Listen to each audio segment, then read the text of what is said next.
Hello, welcome to Flory Models. I'm Flory. Today I'm going to talk to you about the Flory Models wash. Yes, I haven't done a video on this, I think, for the last 5 years. So I thought we'd do a brand new, bang up to date video. Maybe you've never seen it or heard of it or even know what it is. So I thought I'd bring you all up to speed on probably what's the easiest way to do a panel line wash on your model instantly with no risk, no problems. And if you don't like it, you can just wash it off and start again. Anyway, what is it? The Flory Models wash is technically a clay wash. So all that is in these bottles, which are 50 millilitres, is clay, water, colour, pigment, as in to make it the colours you've got down there, and there's two other secret ingredients which basically just help with the actual flow and break the capillary action of the water so it doesn't bead up and it just makes it go. That is it. There's no paint in it, it's not thin paint, it's not oils, it's not acrylics, it's not enamels or anything else like that. This means not only is it totally safe on all surfaces, so it doesn't matter if it's acrylic right the way through up to hard lacquers or anything in between. It also means it's very, very easy to work with, okay? So if you don't like it, you can just rinse this stuff off and start again, okay? Or you can build up layer after layer. You can seal it with any type of clear coat you like, so forth and so on. Now, first of all, just to talk about it, the model's preparation or the surface to it is what's going to give you the type of weathered effect you're going to get as the clay dries and does its bit. So, for instance, if it's on a very smooth model, like this is down in here, okay? And you've got no real texture into it at all, it's almost a glossy surface, what you're going to end up with is a pin wash, okay, or just a panel line wash down in all the panels, and it's not going to stick anywhere else whatsoever, because all it's going to do is get caught into recesses where you can't wipe it off, okay, and then that means everything that's hidden away stays, everything else 100% will come away. All right, now if you move up to a satin or a semi-gloss finish, what's going to happen is you're going to have a slight bit of texture in your paintwork, and then this means the clay, like on your car or any other environment, is going to get caught in that micro texture. So what that's going to give you is a very nice worn, grimy look to your model right the way through. But it's quite a light effect, okay? You can probably get a good 99% of all of that back out anyway if you don't like it. The other end of the spectrum, is probably one I use all the times you've seen, is I go over a flat coat, okay? So it's just a normal flat coat. We don't mean it's like sandpaper to touch, it's still quite smooth, but it's definitely a flat finish, okay? So then what happens there, it gets all amongst all the texture in there and gives you some amazing and great weathered effects, okay? It also works very well on armour, it works exceptionally well on maritime stuff, and works even better on dioramas and building and stuff like that. Because it is clay, it basically just air dries like it does on your car or anything else like that, okay? Once it's dry is when you work with it. So don't try and take it off when it's still wet, because all you're going to do is just wipe it all away. Preparation of your model basically is the key to it. So whatever you've got down here is what you're going to end up with at the end of the day. The other thing to remember before we get started is the surface has to be 100% dry, fully cured, okay? There's no point putting this on over your acrylic finish if it's only been down an hour, because what's going to happen is this stuff is going to grime into the surface of your paint and you're not going to get it out, all right? That goes for lacquers, enamels, things like that. Enamel clear coats notoriously can take up to 7 days to go off. Acrylics, I tend to always give 12 hours minimum before I'll come in and do a weathering wash. Everything else, I give it 24 hours just to be safe, and you're fine with going right over the top. Now, you might remember that originally we just brought out the dark dirt wash and the light dirt wash. These were the only two that were available back in the 2005 onwards, okay? And then over time, we've extended the range to bring in black, brown, sand, rust, grey, and grime, okay? Dark dirt, I will be honest with you, is the jack of all trades colour, and I use it on 99% of everything I do. I just love the colour, it's what I invented it to do. It works equally well on black as it does on white and all the colours in between. Alright, so it's very straightforward. Black, obviously, you can use it on its own for very dark work, but you can mix any of these colours together to make up any shine or sheen or finish or grime you like. Same goes with the light, so you can lighten it up any colour with the light, or you can mix in with the grey, or you can mix in some grime, things like that. The dark dirt and the grime, to be honest with you, they're the jack of all trades colours that do pretty much everything, okay? If you're doing aircraft, if you're doing basically anything sort of sci-fi wise, stuff like that, the dark dirt is probably where you're going to go. If you're doing anything armour, road wise, cars, stuff like that, the grime is where you're going to really go. Trains as well, especially work very well with grime, that's what it's really developed for. Okay, but it's personal choice, and if you don't like it at any point, you can just overcoat it and go again. All you're going to need is a clean brush, a couple of glasses or old pots or whatever you want to use, okay, some cotton buds, all right, always good, and some kitchen roll, okay, or, you know, paper towel, kitchen paper towel. That is all you're going to actually need, all right. So what we'll do, we'll just move these out of the way, pop these down in here, all right. We will grab a dark dirt. This is a brand new bottle. Okay, and we'll show you what we've got. So, if you have your little cup, put it down. It's best not to put your brush into your actual pot here, because if you've got any contaminations or anything, like things like setting solutions especially, it doesn't like. It also doesn't like the mild acids that can be found in any type of decal solutions, full stop, okay? So things like that, sometimes you might have in your brush, it's dry, whatever, and then you put it in here and it'll contaminate this. What happens is this goes gritty and it binds up, and it's basically a surefire way to know you've gone wrong.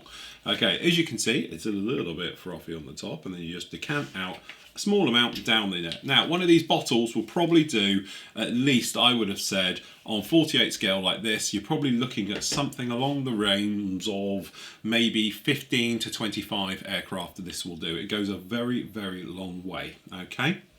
So, you're happy with your model, you know what you've got, and what we're going to do, we're going to do half each, all right, to start with, and then we can see what we've got. So literally, it's as simple as grabbing the actual fluid, and you just brush it right the way over your model. Now, the idea is that it's a wash, so you want it to be not too thick, and you want it to just run into all the recesses. And what we're going to do is going to take it up to that spine, okay, and we're going to run it everywhere. So the idea is, if you've got a little bit and it's beading up perhaps, or it's not smooth and it's not going down nicely, then if you give it a little bit of agitation, just like this, few circles, things like that, you'll break the surface tension and away you go. Okay, so that is it. It's as simple as that, all right?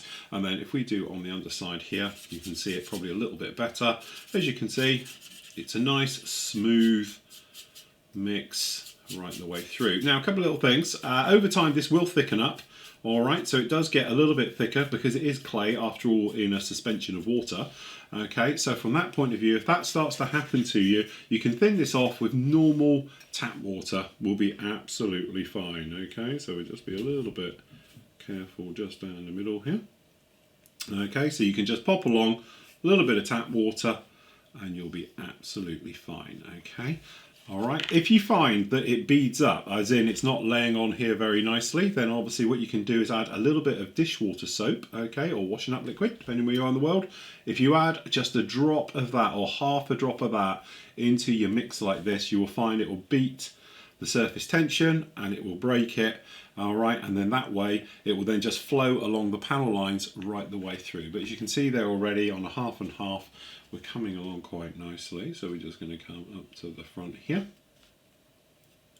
Try and get a little bit just down in there. Now, drying time. So this will take, on average, around about 20 minutes to dry at room temperature. That's all it is.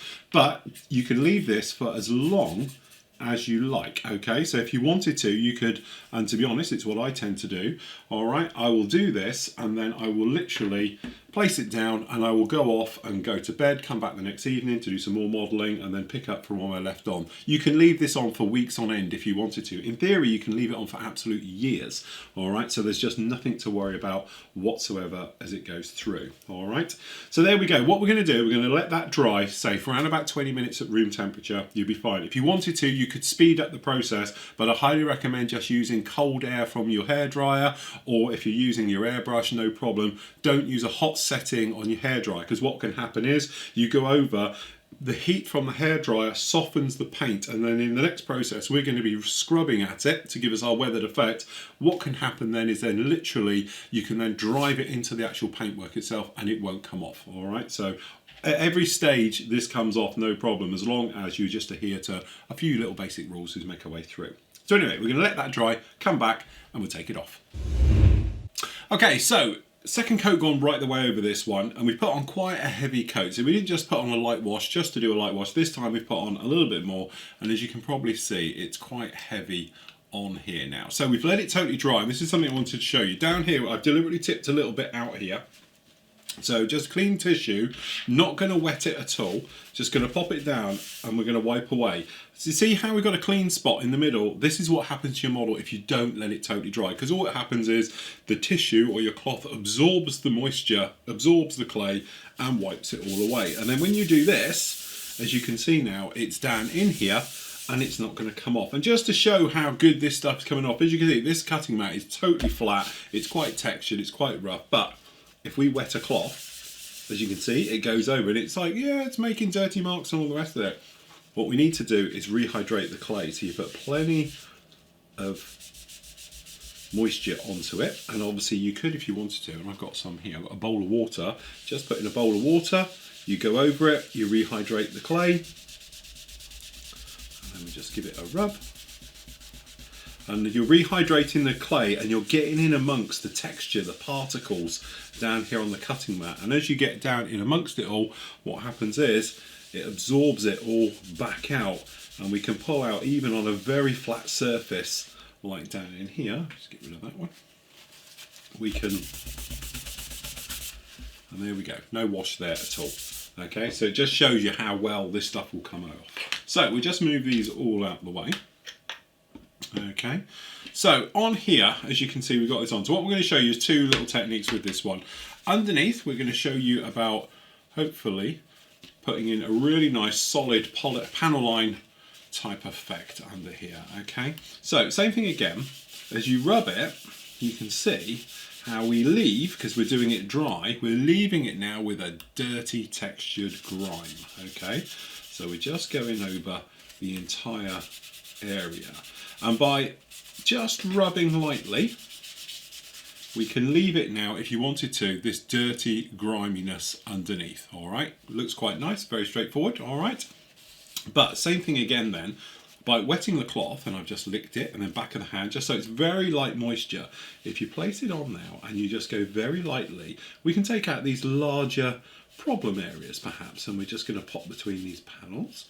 Okay, perhaps a little bit here, a little bit over the insignia, some around the back, and we're just lightly rubbing now, nothing heavy. So we're just going to give a weathered effect to underneath. And we've got some little stubborn areas just here, so a little bit more moisture just to get those up out the way. A little bit just round in here, and some in there. Okay, then we're going to come back to a drier side, and we're just going to give a light rub round. And what you can do is, some areas where you've got, like down in here, I've got a little bit of the wash, we've picked it up onto here, and we're just going to rub it lightly on the surface. And you can add back, okay, we're just going to pat it in, and as you can see, we can just add it on there. Then that will literally take moments to dry off, and then we can go over and we can blend, and you can blend it all in. Okay, so there we have one weathered wing done just like that. But same again, we lick the cloth, we go in, we start to rehydrate the clay. As soon as the clay becomes hydrated, it releases, like here. And if we just do this part of the wing, we can just turn it into a perfect panel line wash, just like that. So you can see the difference. So just got panel lines in there now, and it's not. All right, and from our purposes, we want all of this to be nice and panel liney underneath, so we just do the rest of it. So same thing again, moving it all around, wiping it around, and take it off. Now it really is important that the clay is dry, because what happens is, if it's not dry in the grooves like here, when you actually come along with your cloth, you absorb it out of the actual area. All right, so as you can see, pretty good just like that. All right, and then what we'll do is we're just going to work our way now over the other side. So nice wet cloth, circular motions, just one is in case you've missed anywhere, that it'll help to push it into any areas you might have missed, but secondly, it just hydrates everything quite evenly, so when you come to rub it off like we are now, we can take it away. Now if you wanted to have a light wash on, something like we had somewhat before, the other way is to take it all off like that, moisten up a cloth, back of the hand again, and then we're just going to go direction of airflow to give that worn, weathered look to the metal right over it. So it's still got that worn look. You might see it's done, it's very difficult, but clean here, dirty there. And another way to show you that, clean on this side. Okay, it's still clean on this side, and then when we go round here and give it a clean up, you can see how dirty that is. Okay, so there's still plenty of weathering left on board there. All right, so we'll just rub off the rest of that. And then normal things, perhaps if you get gaps and joins, I just use a cotton bud, wet the end of it or suck it, okay, and you can just get in these hard to reach areas, just up around all of these, and perhaps down in between areas where you can't quite get in, or anywhere that's just a bit problematic. And we can get all of these in, and we'll do the entire underside and show you in real time about cleaning it up and polishing it up. And again, remember, the clay does all the work, so you don't have to. So all you're doing is hydrating the clay. The clay gives up, releases, goes onto the cloth, and you end up with a happy day. Okay, so there we go. As always, just with your final passes, always go in the direction of airflow, just so any leftover wash that may be left in place goes in the right direction, so it looks like very light or mild weathering, but normally you get it all off. Okay, we'll just do these under here.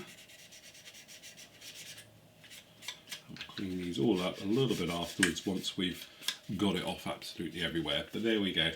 That's the underside if you were doing a metal type finish.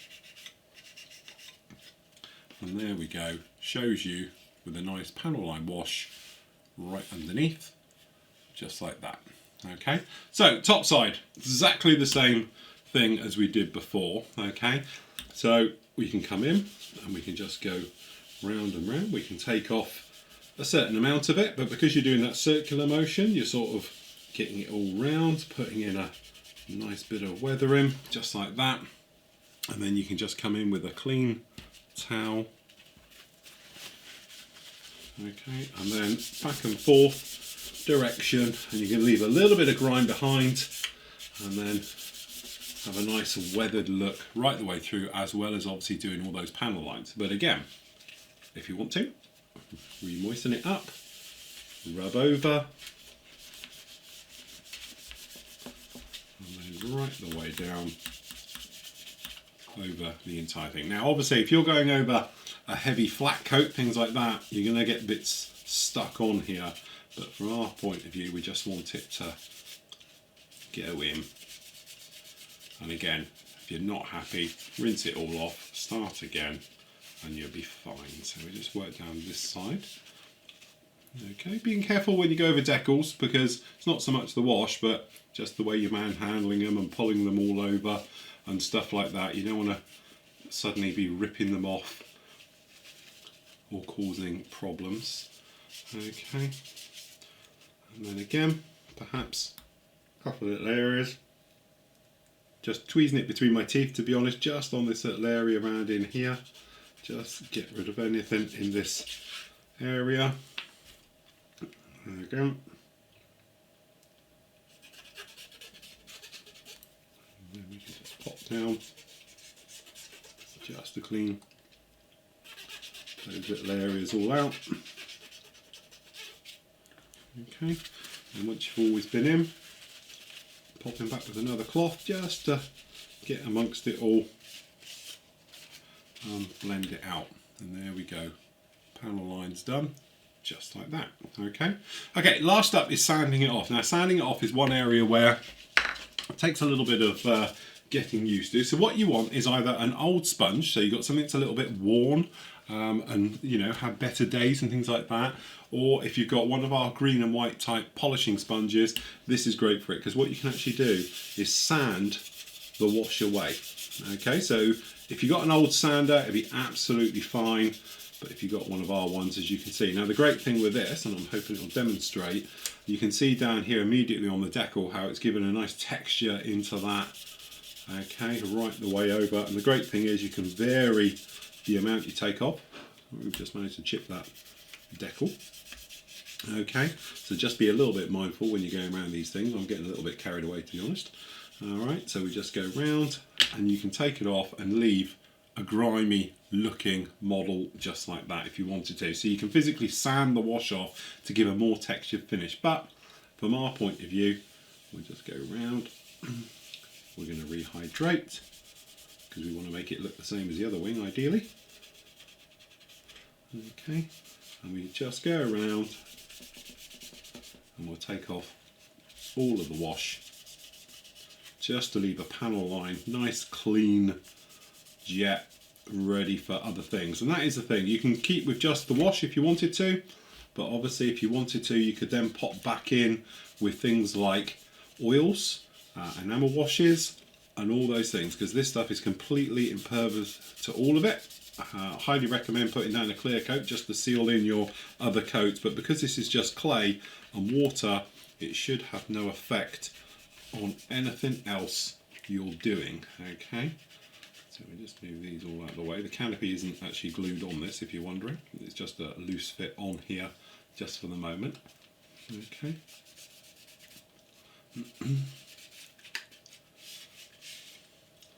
Okay, and on the backs.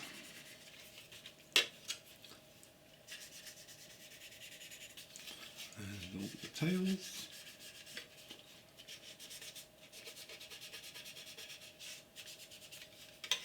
And all the rears here. Cleaning off all these areas. And then, usual thing, just let this dry for around about half an hour once you're finished. Okay, and when you're happy, you can then, as I say, overcoat it with anything you like. So it's fine to overcoat with, obviously, your usual favourites for your favourite finishing, your flat coats, gloss coats, whatever, satins, whatever you intend to put over your model afterwards. And there we go, that's our Hunter, washed, done, simple, all ready for the next weathering stage, just like that. And there we go, it literally is that simple. It's clean, it's safe, it's no problem whatsoever. Just remember to make sure that the coat you're going over is completely dry. You'll be absolutely fine with it. As I said, 8 colours in the wash. You can then get them mixed up to anything you like as well. So you can mix them, intermatch, you know, whatever you can go. And I think with those 8 colours, it saves having to have a range of 30 colours. We don't need that. The 8 will give you any type of weathering you actually need. Yeah. So there we go, that's the Flory Models Weathering Wash. As simple as that.